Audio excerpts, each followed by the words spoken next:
O programa Evidências continua aqui no deserto da Judeia para explicar para você um pouquinho da história do povo judeu e a sua relação, é claro, com a Bíblia Sagrada. Eu continuo aqui no deserto onde Jesus caminhou. Foi nesse lugar aqui que Jesus muitas vezes enfrentou a provação, a tentação. Nós não podemos marcar com um X que Jesus esteve exatamente onde eu estou em pé aqui, ou se foi a 20 quilômetros para lá, ou 50 quilômetros do outro lado. Há pessoas que pensam que Jesus teria sido tentado pelo diabo numa montanha chamada o Monte da Quarentena, que fica perto da atual cidade de Jericó. É uma possibilidade. Seja como for, toda essa região aqui é o deserto da Judeia. E além das lições que nós temos através da Bíblia Sagrada, cujas histórias se passaram nesse lugar, nós também temos informações importantes que vêm da arqueologia, do estudo das evidências antigas e que podem nos dar um contexto maior para entender o maravilhoso livro, o Livro de Deus. Então você sabe, o Evidências está só começando, aguarde um pouquinho e nós já estaremos de volta.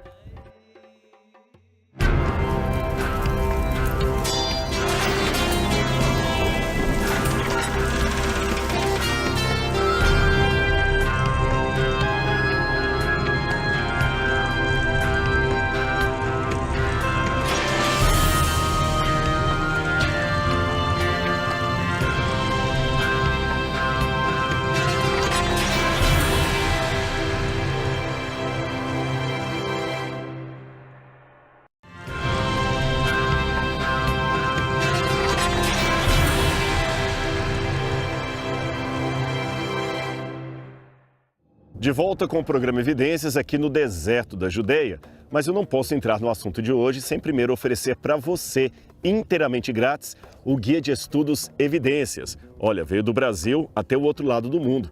E eu mostro para você esse guia de estudos que tem muita informação importante sobre a existência de Deus, a realidade histórica da vida de Jesus, da Bíblia Sagrada e muito mais. E para adquirir é simples, você pode ligar para a gente, 0 operadora 12 21 27 3121 ou pelo site biblia.com.br. Você também pode acionar o QR Code que está aí na sua tela e aí você vai saber mais detalhes. Então ligue para a gente, o WhatsApp também está aí na tela e a gente quer mandar esse presente para você, com todo carinho, da TV Novo Tempo para a sua família.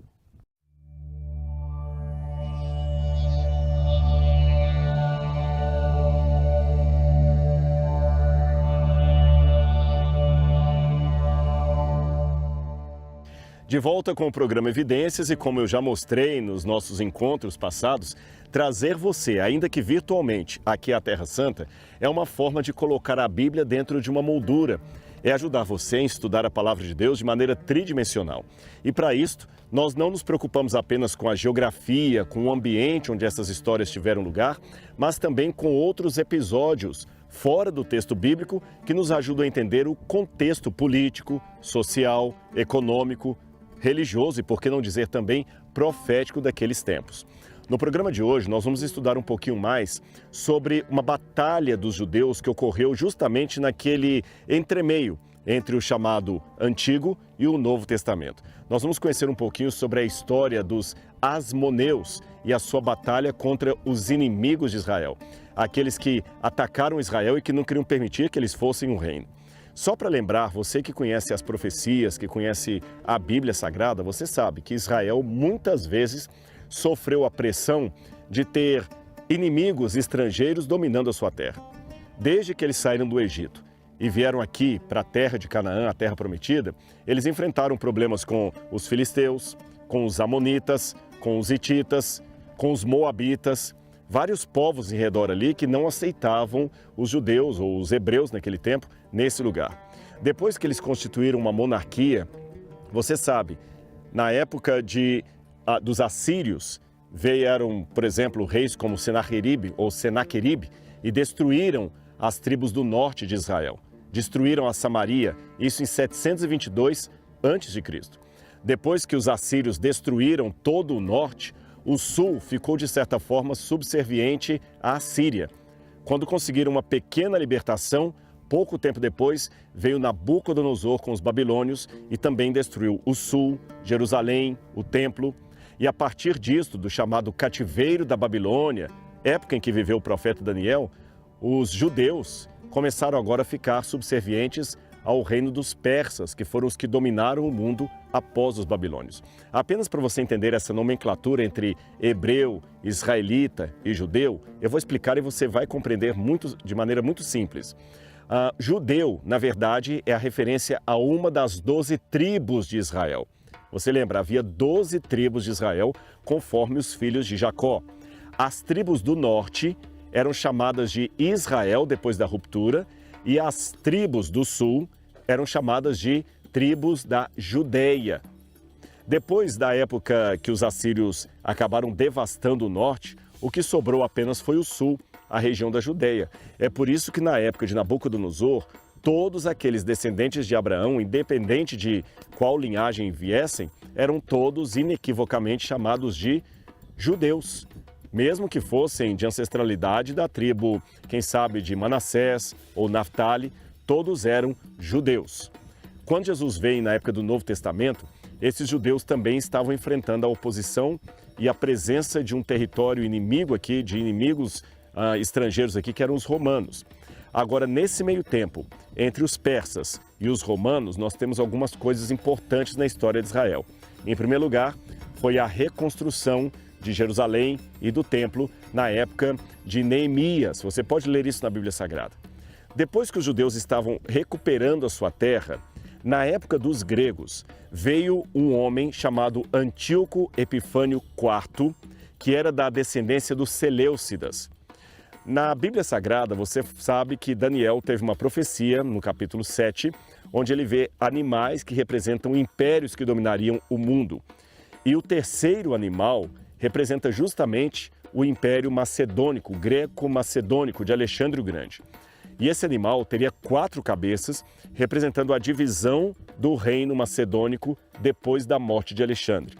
Alexandre morreu e o seu reino foi dividido entre seus 4 generais, Cassandro, Seleuco, Lisímaco e Ptolomeu. E cada um pegou uma parte do território que antes fazia parte do Império de Alexandre o Grande.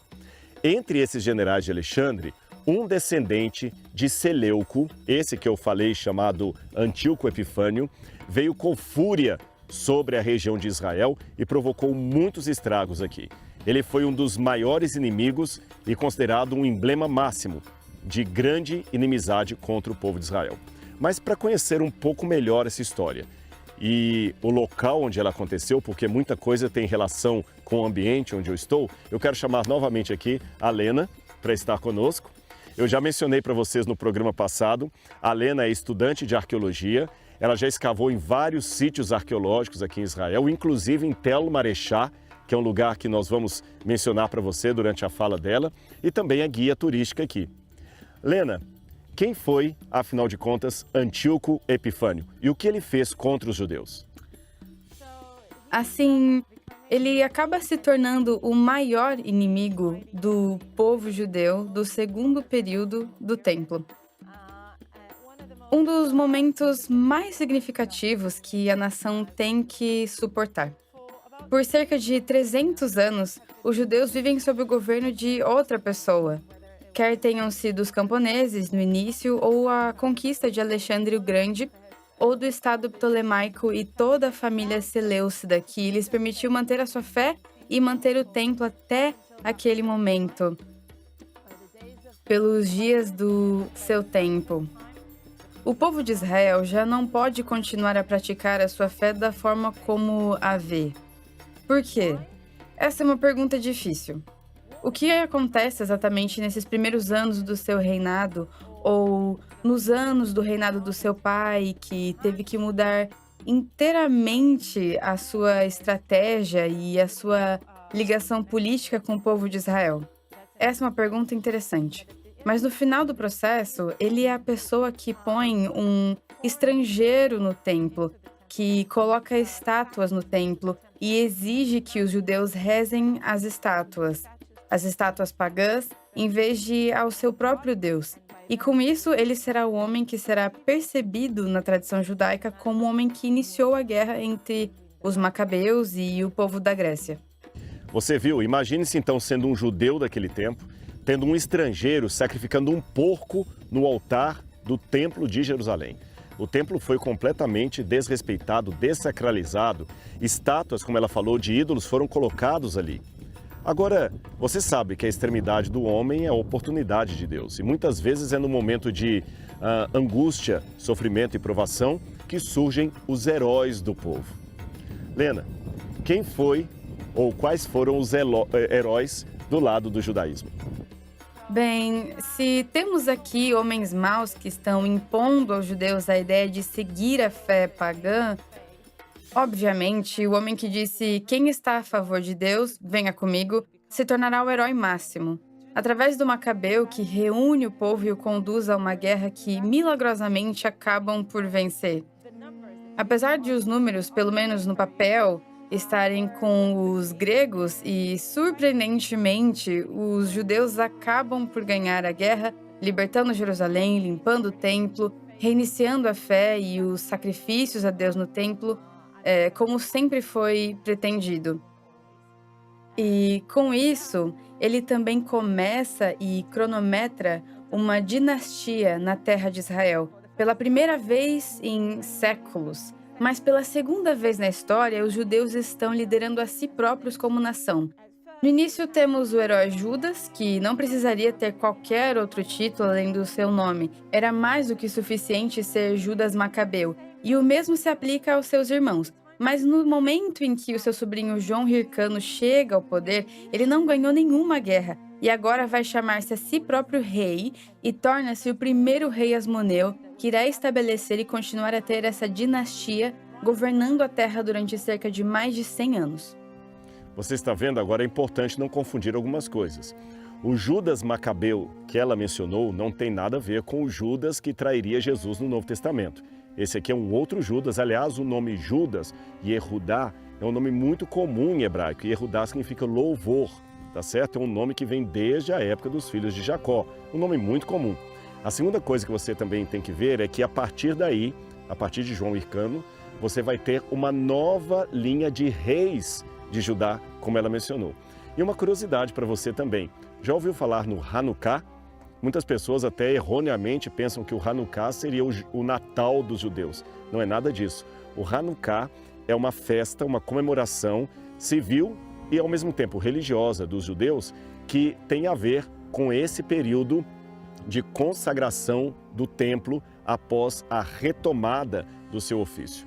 Havia uma grande questão ali que quando eles tinham que acender as lamparinas do templo sagrado, o azeite específico para isso não duraria o tempo suficiente. Por uma ação miraculosa, como foi interpretado na ocasião, este óleo, esse azeite especial durou vários dias. Então, a partir disso, eles criaram a festa de comemoração do Hanukkah, onde você tem inclusive um candelabro que tem 7 lâmpadas e o outro que tem 9 lâmpadas. O que tem 7 lâmpadas é aquele que está no santuário, tá certo? É a menorá, e o que tem 9 lâmpadas é o Hanukkah, ou Hanukkah, que é justamente aquele candelabro. Então, só para que você saiba, quando você vir isso aí, dentro do simbolismo judaico. Agora, eu tenho que saber também um pouco sobre a arqueologia desse ambiente, desse contexto. E então, Lena, o que a arqueologia poderia nos dizer de todo esse contexto histórico?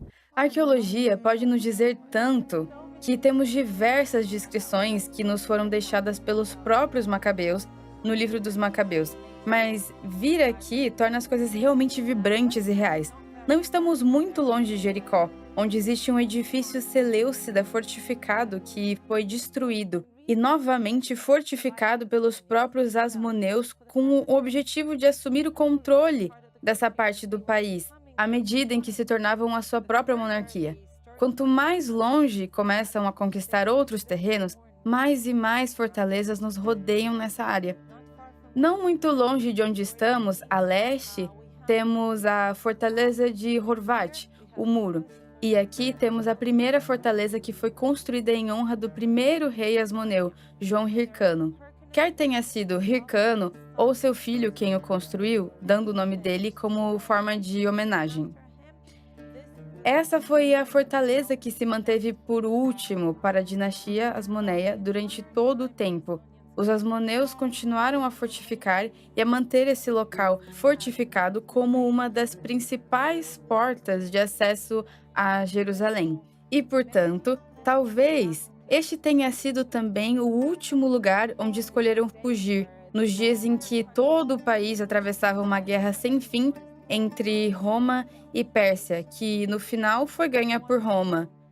E Herodes acaba por capturar a terra, que ele sabe que até que conquiste Hircano, a terra não será realmente sua, e ele se certifica de fazer isso. E foi aí que foi a última fortaleza de Alexandra, que foi a última princesa da dinastia com 1000 tropas, que vieram provavelmente com ela e caíram eventualmente na última batalha da família Asmoneia. Por isso, a arqueologia pega o livro e o transforma em realidade. Quando caminhamos por essa parte da Terra, podemos também compreender por que foi necessário construir essas fortalezas no meio do que parece ser a terra de ninguém. Mais antigamente, não se esqueça, este era um lugar de conexão.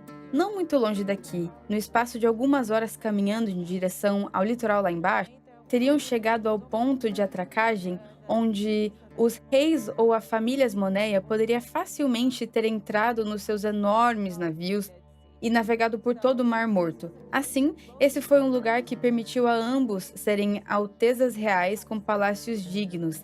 Este foi um lugar onde a Salomé de Sião, a mãe dos 2 irmãos rivais, foge com seus últimos tesouros e não deixa os seus filhos ficarem com o último pedaço da sua riqueza.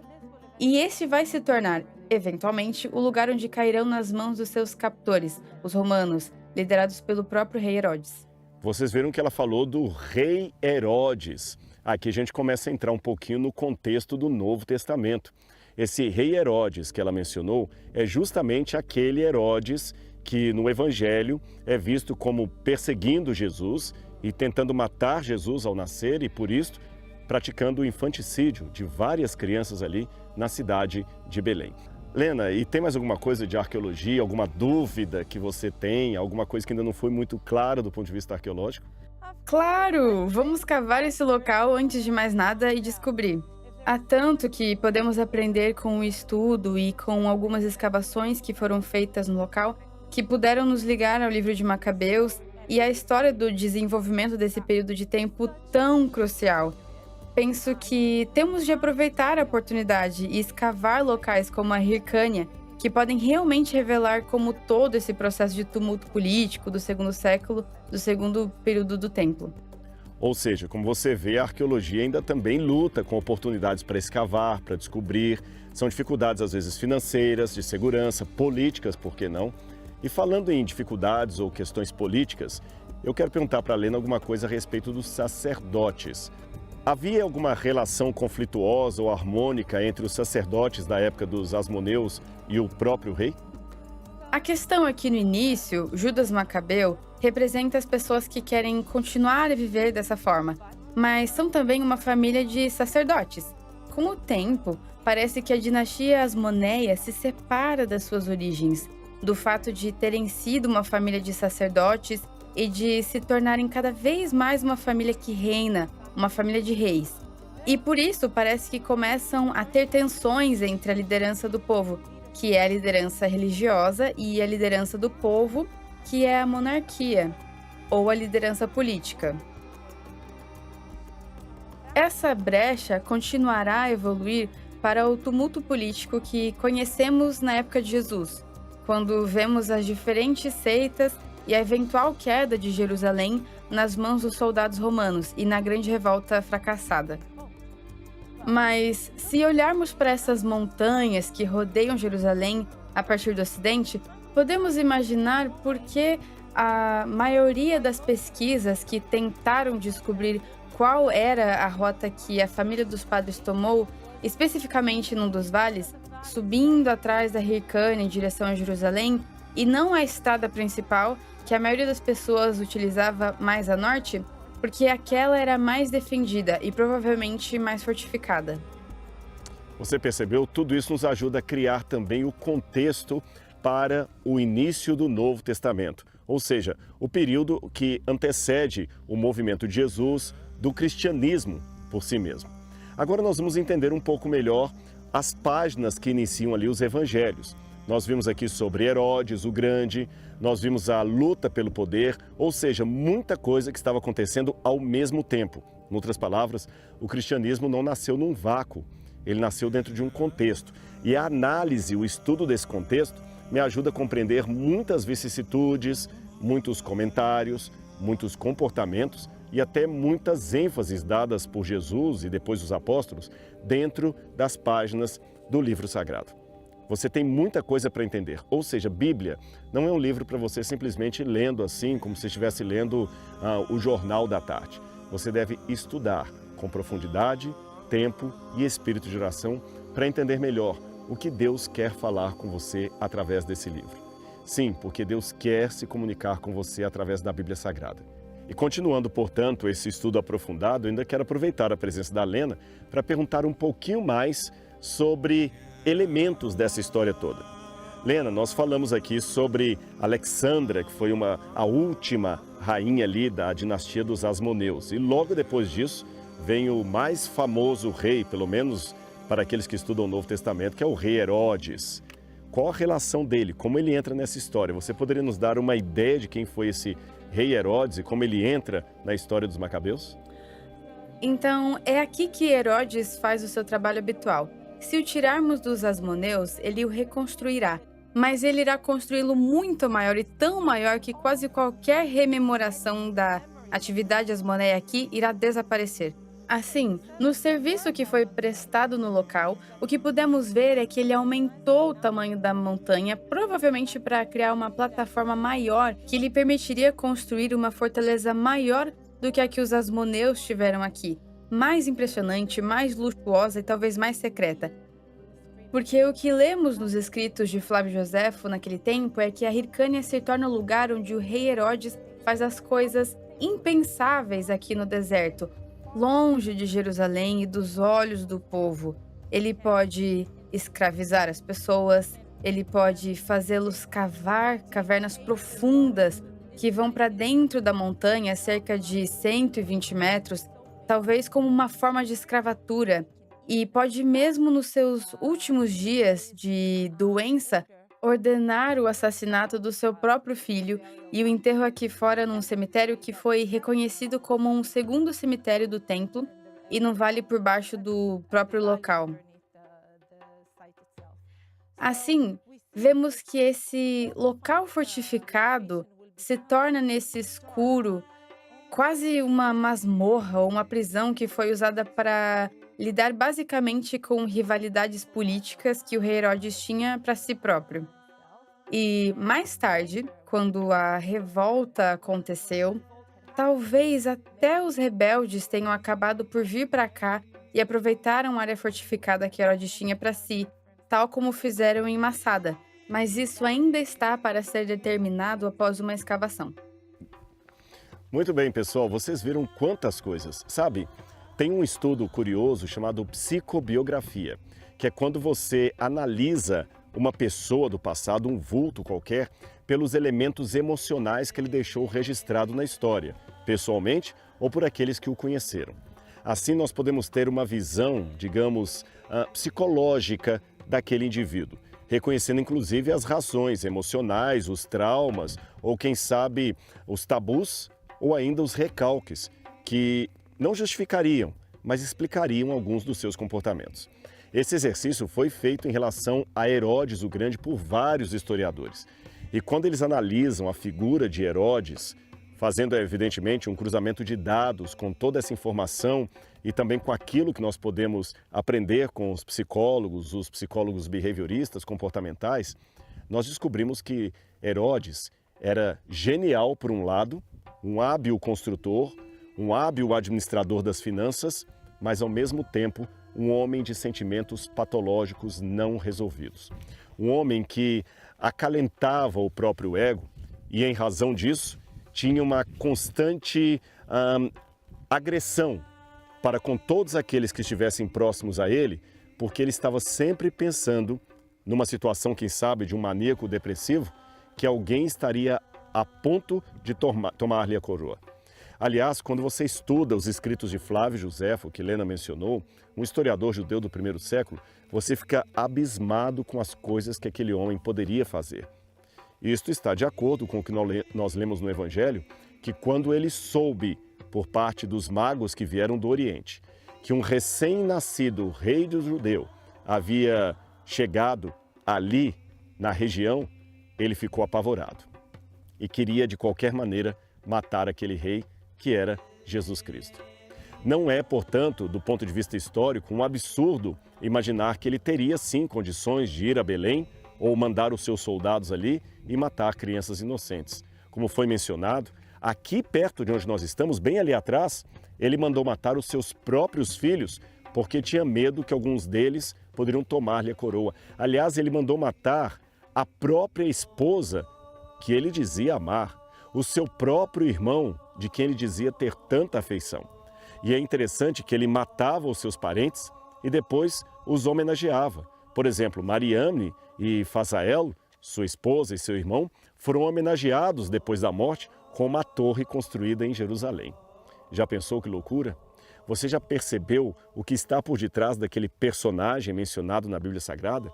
Todo esse contexto que nós contamos para você ainda tem um toque a mais de crueldade ou, quem sabe, de complicação, porque nos anos 60 a.C., Pompeu veio aqui com os romanos e dominou a Judéia. Portanto, agora, a Judéia, que mal havia saído da mão dos Seleucidas, estava agora na mão dos romanos. E Herodes, é claro, tirando vantagem de tudo isso, acabou se bandeando para o lado dos romanos, pegou uma milícia de soldados romanos e começou a combater os asmoneus, que eram até então os heróis do judaísmo. Ele matou vários deles e por isso ele conseguiu a coroa que César lhe deu, dando-lhe o título de o rei dos judeus. E ele foi rei realmente, desde o ano 37 a.C. até o ano 4 a.C. Esse foi o período do seu reinado. Um reinado de crueldades, barbáries, de desavenças, de negações, um reinado que estava diametralmente oposto ao reinado desejado por Deus. E pegando os dois modelos, por exemplo, a qual nós seguimos? O modelo de Cristo ou o modelo de Herodes? Algo a se pensar, porque de nada adianta estudar a história passada se ela não trouxer lições importantes para o tempo em que vivemos. O programa Evidências de hoje vai ficando por aqui, mas semana que vem nós ainda voltaremos com mais gravações que estamos fazendo aqui em Israel para trazer informações importantes da arqueologia e da Bíblia Sagrada para você. Portanto, não perca o nosso encontro aqui na TV Novo Tempo, o canal da Esperança. Um grande abraço e até lá!